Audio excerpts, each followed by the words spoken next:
Hey y'all, this is StevenReyes. So, one of the main things that sticks out immediately is the going over my own personal golden rule of counseling, if you will, and being an advocate while still being able to self care, if you will, is just an enormous topic for me. I kind of went over the idea actually a little bit ago in the forum post this week, and the idea is that to me, as a counselor, we should essentially be objective in our analysis and our approach to the client's wellness. And at that point, can we still have a subjective input to the way that we care for them, our opinions on how they can do the things that they want to do, or response to any topic in general. People are going to have questions for us. But the biggest thing to me is in the article there that stood out, and that's the self-care for the activist counselor article, was the avoid, engage, and deflect part. Essentially, how can we seek and find comfort, understanding, and care when we have our identities established as activist counselors?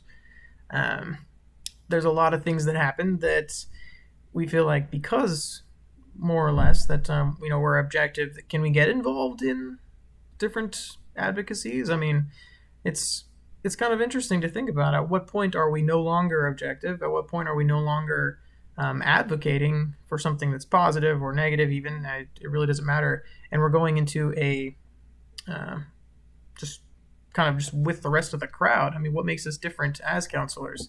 And I think, if anything, I have a responsibility to myself to analyze, in this case, in all of the situations that come up with modern social justice, for example, as we're talking about here, uh, to take a step back and look in a third person view at myself, and am I positive and actually helping, or am I avoiding, deflecting? Am I engaging?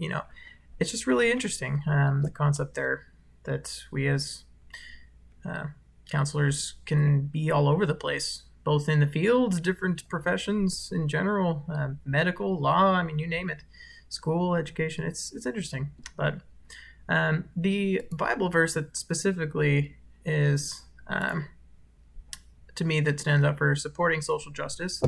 I have a couple, but my first is Isaiah 1:17, and that's, learn to do good, seek justice, correct oppression, bring justice to the fatherless, plead the widow's cause.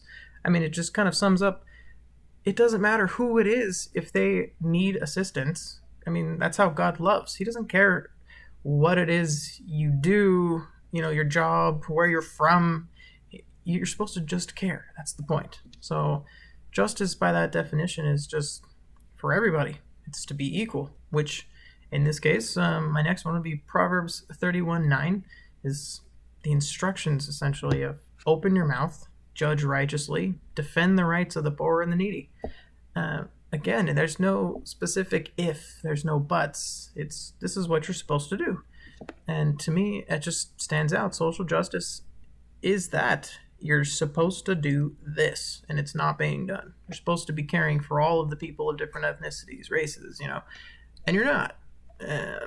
As to why someone would need to look into that. And for me, what I respond to with that, what I would want to do, to take action for social justice, would be, well, to me, I come from a lot of different schools. I come from private, public, homeschooling, you name it. I've seen a lot. And education wise, I noticed there's a lot actually around here in different groups of homeschooling groups and private school groups. There's a Montessori I'm associated with in that regard, and homeschool groups, Catholic groups, just of all kinds of different backgrounds. And it'd be interesting to kind of go look around and see what it is that I can do in these groups, whether give assistance, even just, um, you know, giving an ear, giving whatever I can do to assist the people. Even if it's not to just go for the group, I can at least have the group be empowered with positive nature, in that regard, because oftentimes some people get into social justice mentality because they hear the word and they think that the first thing that they come up with, they don't need to look into because it sounds good and that's it. They're good to go, but they might not even know what's actually happening. So some of the positive things that some people are really passionate about might not even be positive. That's the interesting thing to me. That's why I'm always kind of just watching, listening, and I think in response to that, I would like to go act a little bit more. That's kind of exciting, interesting while I'm self-reflecting. But with that, thank you for your time. It's a little bit longer there with the stud, but alrighty, have a good one.